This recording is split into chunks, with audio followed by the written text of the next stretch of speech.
இயேசு கிறிஸ்துவின் நாமத்தினால உங்களை வாழ்த்துக்கிறேன். இந்த நாளில் மார்க் 2ஆம் அதிகாரம் 3வது வசனம். இதில் பார்த்தீங்கன்னா, அப்பொழுது 4 பேர் ஒரு திமிர்வாதக்காரனை சுமந்து கொண்டு அவரிடத்தில் வந்தார்கள். அப்போ ஒரு திமிர்வாதக்காரனை 4 பேர் தூக்கி யார் இடத்துல கொண்டு வந்தாங்க? ஏன்னா இயேசு கிறிஸ்துவின் இடத்துல கொண்டு வந்தாங்க. அப்போ கொண்டு வந்த மாத்திரத்தில் தேவன் என்ன சொல்கிறாருன்னா, இயேசு அவர்கள் விசுவாசத்தை கண்டு திமிர்வாதக்காரனுக்கு, மகனே உன் பாவங்கள் உனக்கு மன்னிக்கப்பட்டது என்றார். அப்போ அந்த திமிர்வாதக்காரனை 4 பேர் தூக்கிட்டு வராங்க. இது 4 பேருக்கு விசுவாசத்தை பார்த்து இயேசு கிறிஸ்து அந்த திமிர்வாதக்காரனை பார்த்து சொல்கிறாரு, மகனே உன்னுடைய பாவங்கள் உனக்கு மன்னிக்கப்பட்டது. அந்த திமிர்வாதக்காரன் வந்தது ஒரு விடுதலைக்கு வேண்டி. ஆனால் தேவன் சொன்ன வார்த்தை, முதல் வார்த்தை என்ன? உன்னுடைய பாவங்கள் உனக்கு மன்னிக்கப்பட்டது. அப்போ திமிர்வாதம் சொல்கிறதுக்கு என்னன்னா, அவனுக்கு லைஃப்பில் அவனுக்கு எழும்ப முடியாது, அவனுக்கு ஒன்றும் செய்ய முடியாது, பேரலைஸ், கம்ப்ளீட்லி பேரலைஸ், முடக்குவாதம்.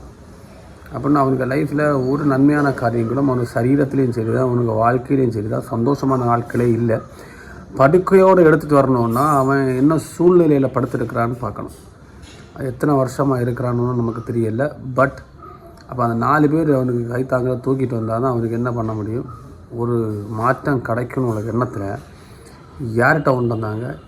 இயேசு கிறிஸ்துவிட்ட கொண்டு வந்தாங்க. இப்போ இயேசு கிறிஸ்து விடுதலை கொடுக்கறதுக்கு பாருங்க, ஃபஸ்ட்டு கொடுத்தது என்னன்னா ஒரு பாவ மன்னிப்பு.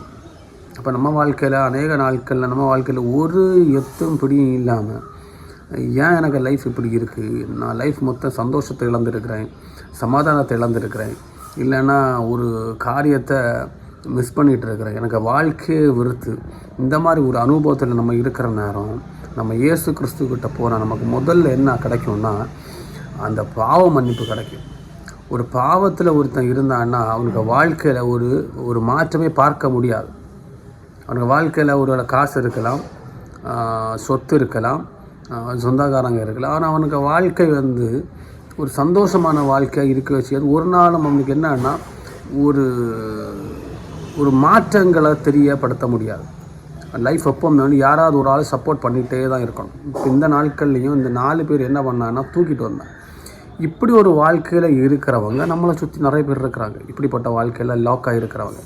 இந்த லாக்காக இருக்கிறவங்கள நம்ம என்ன பண்ணலான்னா, இயேசு கிறிஸ்துவிட்ட கொண்டு வரதா இருந்தால் பாவங்களை மன்னித்து அவனுடைய படுக்கை எடுத்துக்கொண்டு நடக்கிறதுக்கு அவர் என்ன பண்ணுவாராம்? ஒரு மாற்றத்தை செய்வார், உதவி செய்வார்னு இல்லை, லைஃப்பில் ஒரு டிரான்ஸ்ஃபர்மேஷன் கண்டிப்பாக அவர் செய்வார். அதற்கு இந்த மனுஷனுக்கு ஒரு விடுதலை கிடைக்கிறதுக்கு இவருக்கு வேண்டி நின்னது யாருன்னா 4 பேர். அது நண்பர்களாக இருக்கலாம், சுற்றி இருக்கிறவங்களாக இருக்கலாம், எல்லாத்துக்கும் மேலே இயேசு கிறிஸ்துவை அறிந்தவர்களாக இருக்கலாம். அவங்களுக்கு தெரியும் இவனை யார்கிட்ட கூட்டிகிட்டு போனால் இவனோட வாழ்க்கை மாறணுள்ள ஒரு ஆவிக்குரிய ஒரு ஞானம் அவங்கக்கிட்ட உண்டாயிருது. ஏன்னா ஒரு இடத்துலையும் மாற்றம் கிடைக்காதவங்க, இருதய அளவிலையும் மனதளவிலையும் வாழ்க்கை அளவிலையும் சரீர அளவிலையும் மாற்றம் இல்லாமல் இருக்கிற அநேக பேர்கள் நம்மளை சுற்றி இருக்கிறாங்க. அப்படி இருக்கிறவங்களுக்கு இயேசு கிறிஸ்துவை பற்றி சொல்லி கொடுக்கறதுக்கு மினிமம் 4 2 ஒருத்தங்களாவது வேணும். இயேசு கிறிஸ்துவை பற்றி சொல்லி கொடுக்காம இயேசு கிறிஸ்துவை அறிய முடியாது இந்த காலகட்டத்தில். ஏன்னா இப்போ நம்ம இருக்கிற காலகட்டம் இயேசு கிறிஸ்து சென்று பரிசுத்த ஆவியானவர் நமக்கு உள்ளாடி வாசம் செய்கிற காலகட்டத்தில் பரிசுத்த ஆவியாரை பெற்றுக்கொண்டு அந்த இயேசு கிறிஸ்துவை அறிந்தனா, இயேசு கிறிஸ்துவை சொல்லாமல் இருந்தால் இயேசு கிறிஸ்துவை குறித்து நமக்கு இன்னொரு ஆள் அறிந்து கொள்ள மாட்டார்கள்.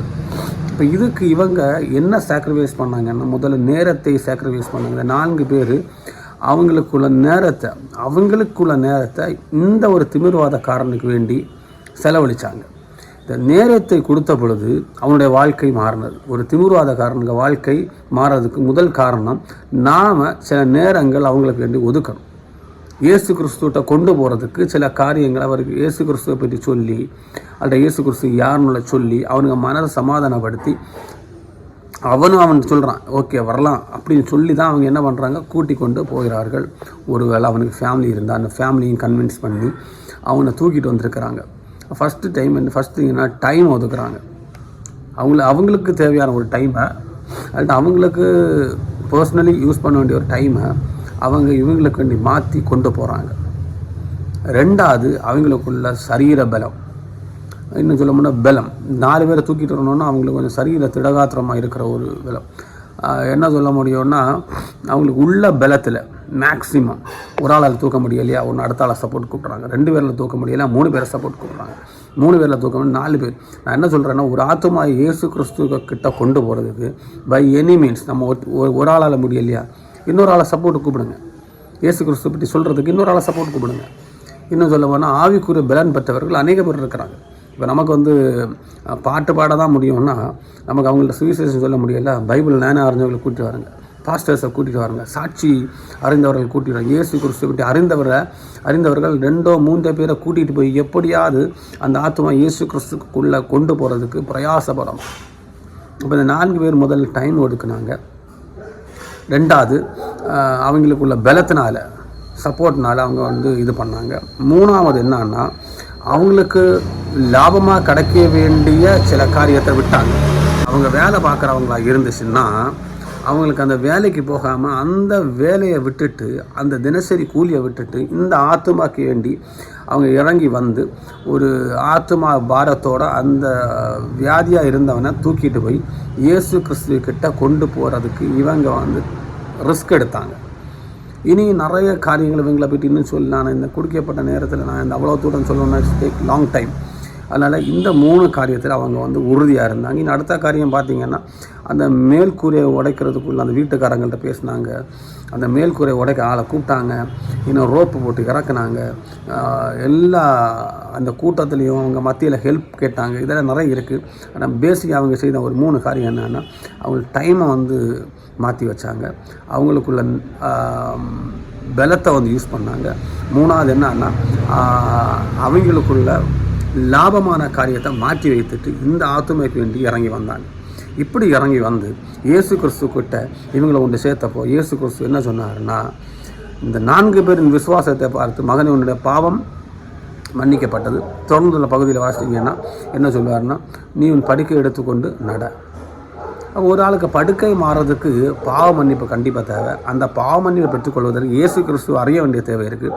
அந்த இயேசு கிறிஸ்துவ அறியணும்னா இயேசு கிறிஸ்துவ அறிந்தவர்கள் 2-3 பேர் சேர்ந்து ஒரு மனுஷன்ட்ட போய் இயேசு கிறிஸ்துவை சொல்லி அவங்களோட இயேசு கிறிஸ்துவக்கிட்ட கொண்டு வர வேண்டிய வேலை இயேசு கிறிஸ்துவ அறிந்தவர்கள் செய்யணும். நம்ம பைபிள் படிக்கிறனாலையோ சபைக்கு போகிறனாலையோ ஜபிக்கிறனாலையோ இயேசு கிறிஸ்துவ அறிய முடியாது.